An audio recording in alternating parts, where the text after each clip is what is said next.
Today's plan is to leave our anchorage at Madrona Island and head to Alert Bay on Cormorant Island, a distance of about 15.5 nautical miles or 28.5 kilometers.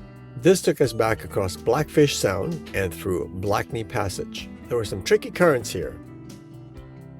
At one point, the currents were almost pushing us back to a standstill.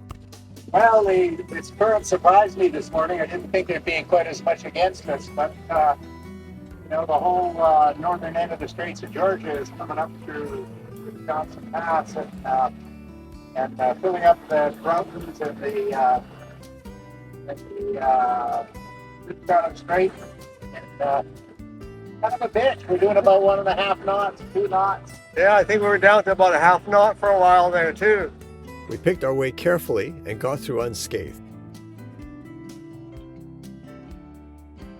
There's a beautiful boardwalk that follows along the coast and takes you through the village. We stopped in at the Visitor Information Center and found some interesting facts about this community.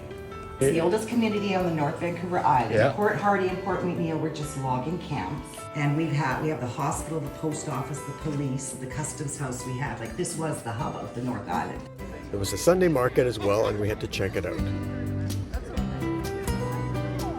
Alert Bay is a special place.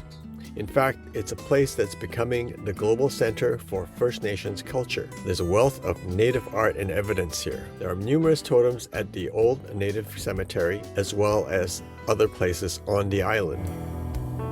And the village has a handout explaining the history of most of these totems. On top of that, some of the homes and buildings here are decorated with First Nations artwork. There were 5 structures known as awakwas along the boardway. These were adorned with carvings as well.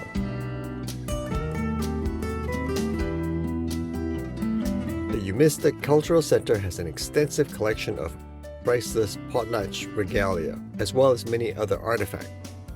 These were displayed with informative signs. It's hard to take all this in an afternoon's visit, and it was well worth the time. Following our visit to the Cultural Center, we went for a walk to the Ecological Park. This is a wetland bog created when a dam was built in 1881. This was to capture water to supply the fish cannery. We didn't see too many while we were there, but this park is known to be a home to many species of birds.